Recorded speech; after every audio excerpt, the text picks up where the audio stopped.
gets a little hotter on the inside. And I'm not going to get into too much detail on what I'm going to bring, because I'm sure when I throw an incomplete pass, it may get brought up again. But to me, I just want to provide leadership. Someone that's going to love their teammates. I'm not coming in here to try and take anything over. I'm not taking anything over. I'm going to be me. I'm going to call out what I want to call out, and I'm going to encourage what I think should be encouraged. But I'm here to do this with Cam, with DeMario, with Tyron, with Taysom, with Alvin, with Mike. If we want to go far, we got to go together.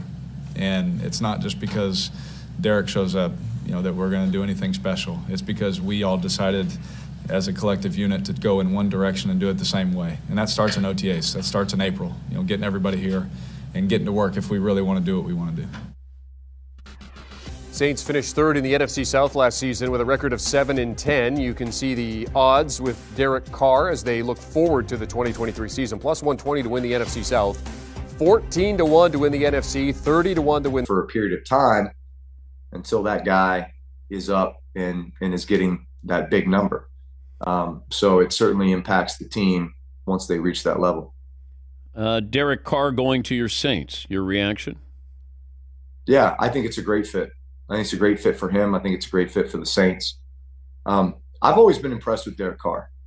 I think he's been in a pretty dysfunctional situation. I think we all recognize that. Look at all that's happened to the Raiders, both from a personnel perspective and just, all the controversy and everything that's swirled around them for the last couple of years.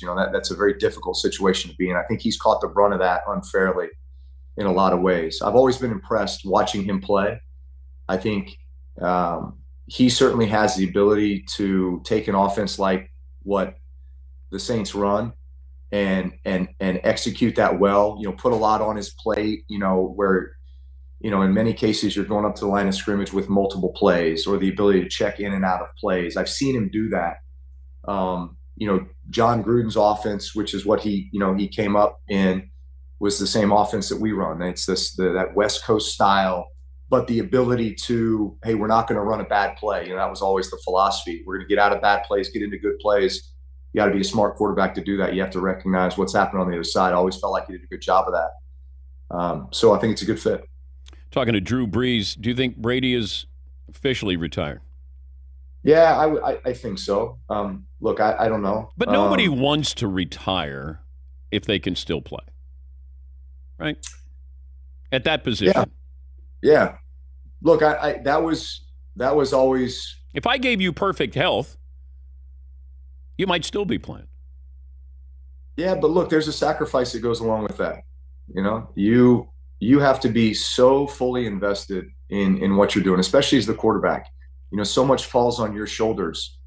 And when you are the caliber of player that Tom Brady is, or at that level, you take that burden on yourself. You take so much of the burden, maybe more so than you deserve or should, but you do.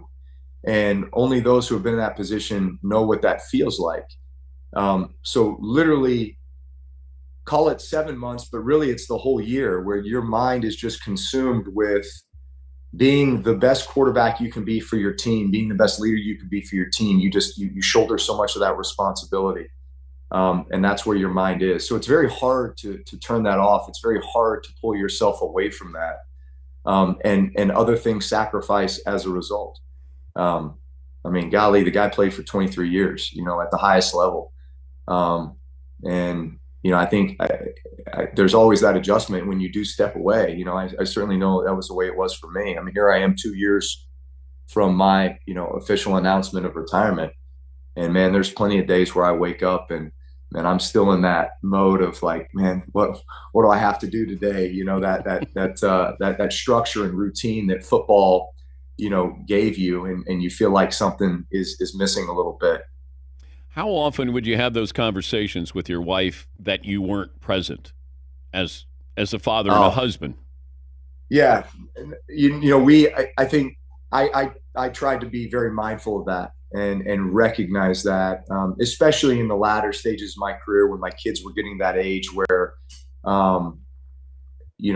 being present was so important, and, you're having having much more real conversations. It's not like they're at that baby or infant stage. I mean, they're at this stage now where, I mean, you can have real conversations. And I would say the balance in my life, like that really gave me great balance in my life, because I knew that when I left the facility, I was leaving that behind, and I was totally focusing on, my family when I got home. And we had kind of our own little routine when I would get home, reading books to the kids before bed, talking about the day, saying our prayers.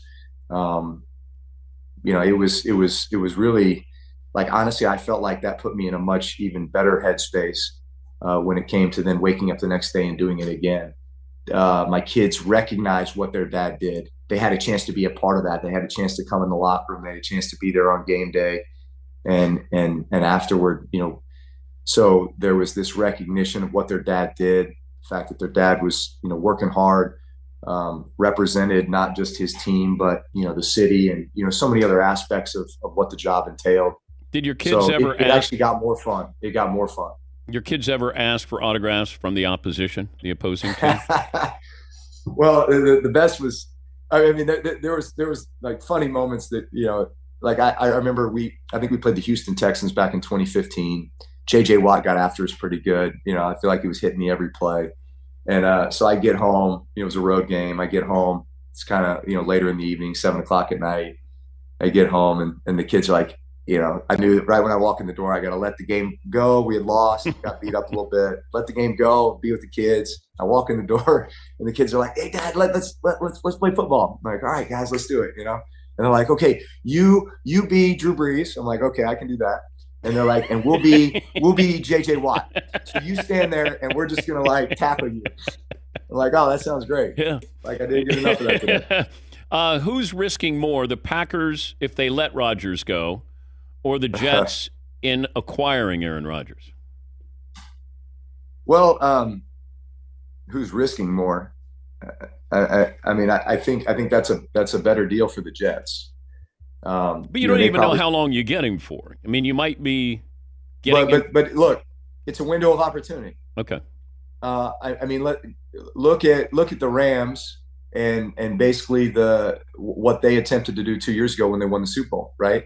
I mean, they basically mortgaged the future. You go out, you trade for Stafford, you trade for Von Miller, right? You get OBJ, right? You make all these moves literally with the attempt to win right now, this season.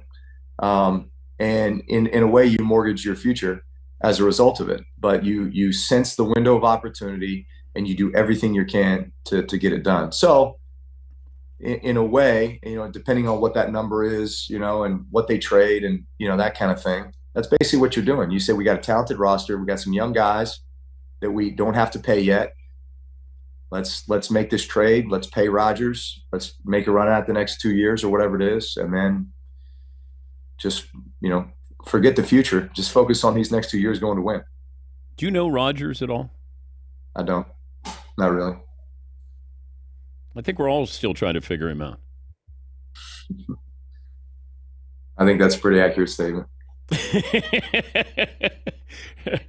Yeah, that's what makes me nervous too. I don't know how important football is to him, and I do love what the Jets have. I mean, they got offensive rookie of the year, defensive rookie of the year. They have that potential. I just feel like there might be 2 years away, or maybe even a little bit more, and is Rodgers going to be around for that? That'd be the risk there with that. Is he going to get together with those receivers? Is he going to be all in on the offseason? That's where I think you run the risk. Yeah, look, I think when you go to a new team, though, and look, Brady could attest to this. There's a bit of this rejuvenation, right? He leaves New England. Nobody ever thought he'd leave New England, just like nobody thought Peyton would leave Denver, right? But the next thing you know, they're on a new team. But there's a bit of this rejuvenation that takes place in feeling like you're building up the foundation again. But not just that, but you feel like you can be the architect of that in a lot of ways, because of your experience and the level of respect that you garner, but also like the things that you like, what works for you, what is going to help you and the offense be successful, you and the team be successful. So I think that most guys would take that as a great challenge, a great opportunity, and would be all in. How confident are you that Sean Payton can fix Russell Wilson? Well, I know what Sean brings to the table from the perspective of leadership, communication, and really building a winning culture. I think that's a